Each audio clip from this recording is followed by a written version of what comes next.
Hello guys, welcome back to our channel that is career wave. मेरा नाम सतेंद्र पाठक और interview session में next candidate हमारे साथ में जुड़ने वाले हैं गुलाम जी। और उन्होंने बहुत तगड़ा मेहनत किया है और इस बार क्वालिफाइड भी रहे हैं। तो उनकी जर्नी उन्हीं से सुने ज्यादा बेटर है। तो बिना देर किए हुए हम लोग मिलते हैं गुलाम जी से। हेलो गुलाम, कैसे हैं आप? Hello hello. तो फर्स्ट ऑफ ऑल बढ़िया मेरी है। मेरी कांग्रेचुलेशंस फ्रॉम आवर साइड कि थैंक यू आप सर। इतना जबरदस्त रैंक लेके आए, बढ़िया नंबर लेके आए और सेलेक्ट भी हुए, तो उसके लिए मेरी मेरी कांग्रेचुलेशंस। थैंक और यू सर। थोड़ा सा अपने बारे में आपका एक छोटा सा इंट्रोडक्शन दे दीजिए। सर मेरा नाम गुलाम मोहिउद्दीन है। मैं देवरिया से हूँ। ये गोरखपुर के पास एक शहर है, छोटा सा शहर है यूपी में।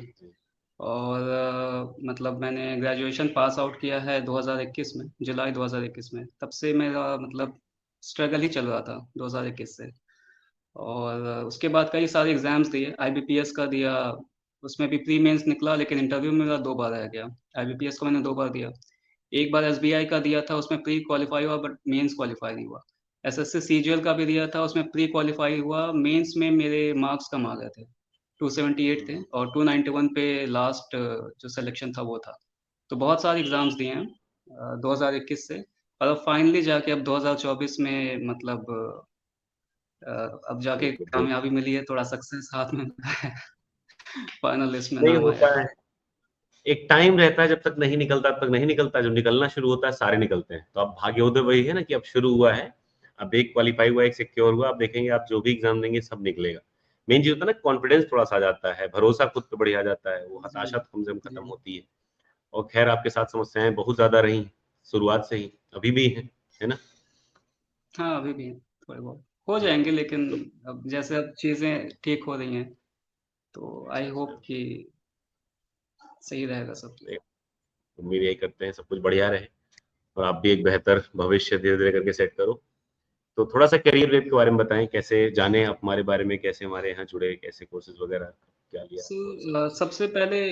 सबसे पहले एटीएससी का दिया था, जो जुलाई 2022 में जो वैकेंसी आई थी हाँ हाँ उसमें। हाँ। हाँ उसमें सबसे पहले अप्लाई किया था। तो मैंने सुना था आपके चैनल के बारे में, तब ज़्यादा आइडिया नहीं था कि मतलब किस चैनल से करना है, क्या करना है।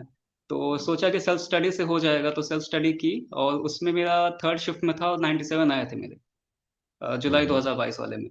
बट शायद उस टाइम ये था ना कि हर शिफ्ट का अलग अलग हुआ था, उस टाइम नॉर्मलाइजेशन नहीं हुआ था।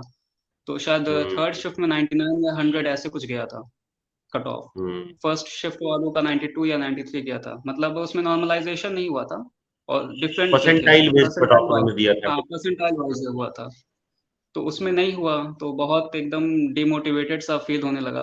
बिकॉज आप एक दो नंबर से रह जाते तो ज़्यादा बुरा लगता है, 10-12 नंबर सही से रह बात। जाते उतना बुरा नहीं लगता। तो उसके मैंने बाद खुद अप्रोच किया। उसके बाद बहुत बुरा लगता है। तो फिर 2023 मैंने अटेम्प्ट ही नहीं किया, 2023 में। हाँ। फिर फाइनली अब जब कई जगह से, क्योंकि 2023 में मैंने आईबीपीएस का भी दिया था, अप्रैल में उसका रिजल्ट आना था, तो अप्रैल में हुआ नहीं। इंटरव्यू अच्छा दिया था अच्छा। और 1 अप्रैल को शायद रिजल्ट आया था, और मतलब वही था कि नॉट सेलेक्टेड। हम्म। और फिर थोड़ा सा लगा कि अब पता नहीं क्या करना है क्या नहीं करना है। तो फिर सोचा कि मतलब जब आपका चैनल का मतलब आता था, वो सब्सक्राइब किया ही हुआ था यूट्यूब पे, तो अच्छा। नोटिफिकेशन आता था, तो वो सोचा इस बार कि कोर्स ज्वाइन करके देते हैं, देखते हैं कि हम्म। क्या है। तो वही सितंबर अक्टूबर में प्लान किया कि जो आपका बैच है उसको ज्वाइन करते हैं एक बार। हम्म। तो वही सुपर 50 बैच आपका ज्वाइन किया। और उसके बाद आपके स्टडी मटेरियल भी लिए थे, जो लास्ट में आप एक हफ्ते पहले शायद आपने बुकलेट फिजिक्स और मैथ की अ, हाँ, अलग निकाली से थी हमने आपने। पब्लिश किया है। हाँ हाँ। शॉर्ट नोट्स की। तो वो भी लिया था, उससे हम्म। काफ़ी, उससे बहुत हेल्प मिल गई। क्योंकि एक बार ये हो जाता है ना कि सुपर सुपर 50 बैच में 2-3 महीने का जो है वो हम्म। एक बार में रिवाइज हो गया। तो वो एक हफ्ते पहले वो ली, एक हफ्ते 2-3 दिन पहले, और उसके बाद फिर वही है कि हो गया। तो वही सितंबर खैर, अक्टूबर से चल रहा था। फिर दिसंबर में एग्जाम बात हुआ ये रहती एंड है, फाइनली।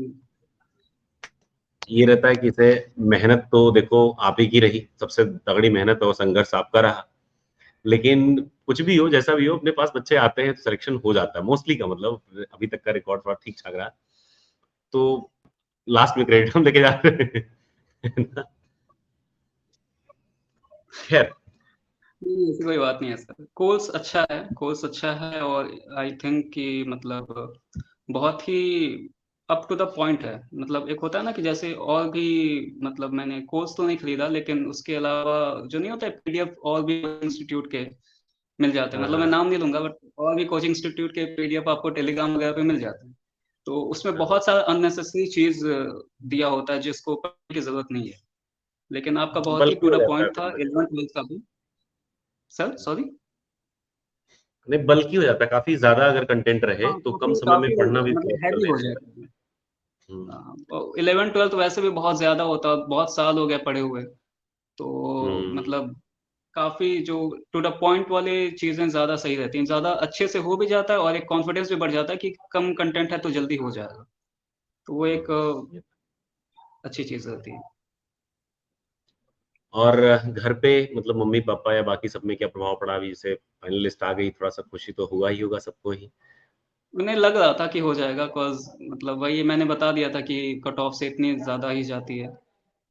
तो हाँ, उन्हें लग रहा था कि हो जाएगा, लेकिन एक होता है ना कि जब तक फाइनल रिजल्ट नहीं आता, जब तक फाइनल लिस्ट में नहीं नाम आता, नहीं होता है, तब तक ये लगता है कि क्या पता होगा, क्या पता नहीं होगा। क्योंकि लग तो डर तो पिछली बड़ा बार भी होगा। रहा था कि जो पिछले एग्जाम्स हैं उसमें भी ऐसे ही लग रहा था कि हो जाएगा, बट वही है कि नहीं हुआ। तो मतलब अच्छा लगा। कल कल शाम को ही आया रिजल्ट, तो अच्छा लगा काफी। चलिए, हमें बहुत अच्छा लगा आपसे मिल करके। और सबसे जी जबरदस्त बात यह है कि आप इतना मतलब संघर्ष में रहे हैं, आपसे बीच बीच में बात भी होती रही। लेकिन ये होता था कि सारी चीज सुनने के बावजूद भी ये रहता था कि अभी हताशा नहीं दिखी, मतलब ये रहता था कि भाई लगे हैं तो लगे हैं, होगा सर, कोशिश करते हैं। थोड़ा सा बढ़िया लगा वो भी। तो अपने तरफ से कुछ मैसेज या कुछ भी ऐसा चीज जो आपको लगता हो कि हाँ यार, अब की बार के जो एस्पिरेंट हैं उनको ये चीज जाननी चाहिए, हमको वो चीज थोड़ा सा कम आइडिया थी। सर, मैसेज यही है कि कट ऑफ बहुत हाई जाता है इसमें। 120 है, तो इस बार तो जैसे 103 गया है, 103.33। ये जनरल यूआर की कट ऑफ है। तो लेकिन उससे घबराना नहीं है, नॉर्मलाइज होते हैं मार्क्स, नॉर्मलाइज होते हैं। आप बस मतलब अच्छे काम कीजिए, दुआ कीजिए कि आपको ऐसे शिफ्ट मिले जिसमें नॉर्मलाइजेशन ज्यादा हो, क्योंकि वो आपके हाथ में नहीं होता, वो बिल्कुल किस्मत है। वो आपके हाथ में सही नहीं होता, आप कितनी मेहनत कर लें, आपका ऐसा शिफ्ट मिल जाएगा जिसमें नॉर्मलाइजेशन हुआ ही ना हो, तो फिर आपके लिए है। दिक्कत है।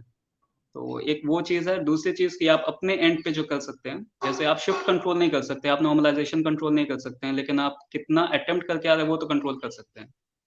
तो आप राइट। कोशिश कीजिए कि सारे क्वेश्चन जितने भी हैं, क्योंकि नेगेटिव है नहीं, तो सारे क्वेश्चन अटेम्प्ट करें, और जल्दी से जल्दी। और उसके लिए सबसे अच्छा होता है कि मॉक लगाना, बार बार रिगोरसली, मतलब मॉक देते रहना कंसिस्टेंसी के साथ, जैसे हम्म जो है। और आपकी प्रिपरेशन साथ में चल रही है, उसके वेट ना करें कि प्रिपरेशन मेरी खत्म हो जाएगी, सारे मतलब सब्जेक्ट्स खत्म हो जाएंगे, सारे टॉपिक्स क्लियर हो जाएंगे, उसके बाद मैं मॉक दूंगा। शुरू से ही लगाना शुरू कीजिए, हर हफ्ते 2 हफ्ते पे। और जब टॉपिक सारे खत्म हो जाए, सारे सिलेबस आपका कंप्लीट हो जाए, तो उसके बाद डेली, दिन में 2 बार एटलीस्ट, दिन में 2 मॉक आपको लगाना है।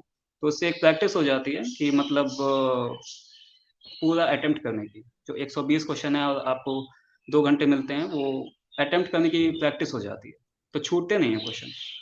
तो ये है टाइम मैनेजमेंट हो जाता है, स्पीड बढ़िया हो टाइम जाती है। मैनेजमेंट। टाइम मैनेजमेंट और बाकी प्रिपरेशन के लिए करियर वे है। तो वही है, कोर्स ले लीजिए। एंड जो बुकलेट है, इवन इवन सिर्फ यूट्यूब चैनल और बुकलेट भी मतलब काफी हेल्पफुल मुझे लगता है साबित हुआ इसके लिए। वो ये है कि हमने मतलब लास्ट टाइम से ही, शुरुआत से ही देखा है कि जैसे क्या होता है कि बहुत सारे बच्चे ऐसे होते हैं जो पहले से प्रिपरेशन करे रहते हैं। जैसे मान लो उन्होंने जेई दी है, नीट दी है, या खुद से भी बहुत ज्यादा पढ़ रखे हैं, तो उनको बहुत ज्यादा कोर्स की रिक्वायरमेंट उनको नहीं लगता कि होगा। लेकिन ये है कि वो लोग यूट्यूब का लास्ट में एक में जो रहता है हम लोग का 15 दिन का रिवीजन बूस्टर, ये जी सब चीजें जी और टेस्ट सीरीज वगैरह ले लेते हैं, तो उसमें से भी रिजल्ट ज्यादातर बहुत बढ़िया आते हैं। मतलब अभी अगर आप देखेंगे इस बार भी, तो बहुत सारे बच्चे ऐसे हैं जो कि यूट्यूबर भी रहे हैं, कि यूट्यूब वगैरह जुड़े हैं। और कोर्स से तो ऑफ कोर्स है ही है, लगभग 50% तो कोर्स से है ही है लगभग। खैर, वो गुलाम जी मैंने बहुत भी मजा देखा आया। है। हाँ, जी तो आपसे बात करके बहुत बढ़िया लगा। और जी। ये हमें थोड़ा सा बताइए कि जैसे जैसे जिस दिन रिजल्ट आया था तब से लेकर के जो फाइनल वाला फाइनलिस्ट आई है, इसके बीच में क्या क्या चीजें रही हैं, आपको कहाँ कहाँ से दिक्कत लगी, या कुछ भी जो आपको लगे कि यूनिक पॉइंट है, जानना चाहिए।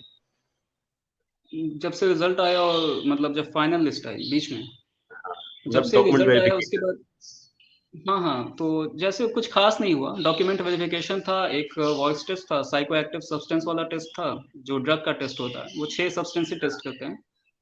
और एक था आपका साइकोलॉजिकल असेसमेंट, ठीक है? तो उसमें ज़्यादा कुछ टेंशन की ज़रूरत नहीं है, डीवी हो जाएगा। अगर आपके पास कोई डॉक्यूमेंट नहीं भी है तो आपको टाइम मिलेगा वो जनरेट करने के लिए, तो उसमें कोई टेंशन है ही नहीं। दूसरी चीज़ है आपका मेडिकल टेस्ट जो होता है वो आप करवा के ले जाइए, अगर उसमें भी आपकी कोई कमी रह गई है तो वो 1 हफ्ते का टाइम दे देते हैं। आप दोबारा लेके जाएँ फिर कमी है तो फिर आपको 1 हफ्ते का टाइम दे देते हैं। तो बहुत ज़्यादा टाइम आपको वो लीनिएंट हैं बहुत, इस मामले में लीनिएंट हैं वो लोग। और वही है, बाकी साइकोलॉजिकल असेसमेंट है और साइकोएक्टिव सब्सटेंस वाला है, तो उसमें मतलब अगर आपने ड्रग्स नहीं लिया तो आपको कोई टेंशन की ज़रूरत नहीं है। साइकोलॉजिकल सही बात। असेसमेंट में ये होता है कि वो आपको उसमें आपको टिक करना होता है, तो उसमें ज़्यादा जैसे जैसे मेरे टाइम में डीवी के एक लड़का था, उसने मतलब कुछ ज़्यादा ही सच लिख दिया था कि हाँ, मुझे डिप्रेशन होता है, हाँ, मुझे एंग्ज़ायटी होती है, हाँ, मुझे सुसाइड अटेम्प्ट करने का मन होता है। तो ये सब नहीं लिखना है, इतना सच नहीं बोलना होता है। कि आप मतलब वहाँ पे आपको ये चेक किया जाता है कि आप मेंटली कैपेबल हैं या नहीं, आप स्ट्रेस हैंडल कर पाएँगे या नहीं। तो ये सब इतना सच नहीं लिख देना है कि मतलब सुसाइड अटेम्प्ट करने का मन हो रहा था, मेरा एग्ज़ाम क्लियर नहीं हो रहा था, मुझे एंग्ज़ायटी आ रही थी, ये सब नहीं होता है। और किसी ने लिखा, वो एक लड़के ने लिखा था, तो उसको एक्चुअली अलग से लोगों ने बुला जो एटीसी ऑफ़िसर्स थे, उन्होंने अलग से बुलाया उसको कि देखो बेटा ये सब नहीं लिखना होता है, इतना नहीं बोलते। तो वो था और मतलब वो अच्छे लोग हैं, काफ़ी लीनिएंट हैं। तो ये सब और वॉइस टेस्ट में भी आपको एक बार प्रैक्टिस करके जाइएगा, वो करके बुलवाते हैं। तो मतलब आप प्रैक्टिस कर लीजिएगा कि सब सही से हो जाए। बस और कुछ ख़ास नहीं। और फिर वही है कि डिले हुआ था इस बार थोड़ा रिज़ल्ट में, लेकिन चलिए आ गया। 1 महीने का लमसम एक्स्ट्रा डेले देखने को मिल गया इस बार। 1 उम्मीद महीने थी का। कि जी, 7-8 तारीख तक आ जाएगा, जी। लास्ट मंथ ही। इसके अलावा कुछ अपनी तरफ से ऐड ऑन करना चाहेंगे? इसके अलावा तो कुछ नहीं, बस यही है कि पोस्ट अच्छी है, ठीक है? कोशिश कीजिए कि मिनी रत्ना है, तो सैलरी भी अच्छी है। जो गवर्नमेंट जॉब की जॉब सिक्योरिटी भी है और मतलब चूँकि पीएसयू है तो प्राइवेट जॉब के हिसाब से प्रमोशन भी होते हैं, तो हुँ, अच्छी है। बाकी आप मेहनत करें लोग, सब लोग जो भी देख रहे हैं। और बाकी और एक और चीज़ कि करियर वेव के बारे में बताऊँगा कि जैसे काफ़ी सपोर्टिव टीम है। अगर आप फ़ोन करें तो उठा लेते हैं, ये एक अच्छी चीज़ है क्योंकि अक्सर लोग नहीं उठाते हैं। जो टीचर्स हैं, मेन उनसे तो बात नहीं होती, कई सारे में आपने देखा भी होगा। लेकिन यहाँ पे सत्येंद्र सर जो बैठे हुए हैं, ये उठा लेते हैं वो। इनसे बात भी हो जाती है और काफ़ी अभी मतलब जब से मेरा एग्ज़ाम हुआ है और मतलब जब से रिज़ल्ट आया था इसका हुँ, डीवी के लिए जब से बुलाया गया था, तब से लेकर अब तक मतलब कई बार मैंने कॉल किया है और इवन मैंने एक बार मेडिकल के लिए 7:30 बजे, 8 बजे रात को भी कॉल किया है, ऑफ़िस आवर्स के बाद, उसके बाद भी लोगों ने फ़ोन उठा लिया था। तो ये है कि काफ़ी सपोर्टिव एनवायरनमेंट है यहाँ का, करियर वेव का। तो बस यही कहना चाहूँगा कि अच्छे हैं सब लोग। ठीक है। Thank you Ghulam and it was very nice talking to you. बहुत बढ़िया लगा। हालाँकि ऐसे जी, मुश्किल कंडीशन में भी आप मतलब राज़ी हुए रिकॉर्डिंग के लिए, मतलब इसके लिए, सेशन के लिए भी, उसके लिए भी थैंक यू। और हम लोग पूरा थैंक टीम उम्मीद करती है कि आप एकदम ज़बरदस्त तरीके से जाएँगे, जॉइन करेंगे, आगे की ज़िंदगी आपकी सबसे ज़बरदस्त रहे, खूब सारा यू। भरोसा मिले, प्यार मिले और तरक्की भी खूब दबा के मिले, घर-परिवार बढ़िया रहे, सभी स्वस्थ रहें। So wish you all the thank you best sir. And many many congratulations again. और कभी भी अगर यहाँ लखनऊ की तरफ अगर आना हो, संभावना ज़रा-सा भी बनती है, तो जी, एक बार ज़रूर सर, अगर ज़रूर। मतलब कनेक्ट वो कर पाएँ। सोच के रखा है, वो आऊँगा। यहाँ पे थोड़ी चीज़ें हैंडल हो जाएँ, जो थोड़ी बहुत परेशानियाँ उसको हैंडल हो जाएँ, तो फिर वो आना है, लखनऊ तो आना है, वो सोच के रखा है, लखनऊ आऊँगा। तो ज़रूर आइएगा। ठीक है जी, Gulam, thank you so much for joining the session. Okay, bye bye. Thank you sir. Bye.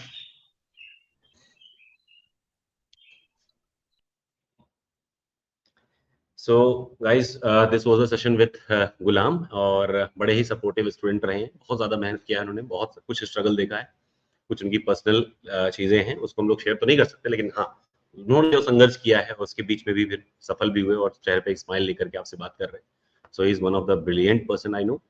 और मुझे उम्मीद है कि अगर वो भी क्वालिफाई कर पा रहे हैं ऐसे कंडीशंस से के बीच में जाते हुए भी, तो हर कोई कर सकता है, कोई थोड़ा सा मेहनत करेगा तो क्यों नहीं कर सकता।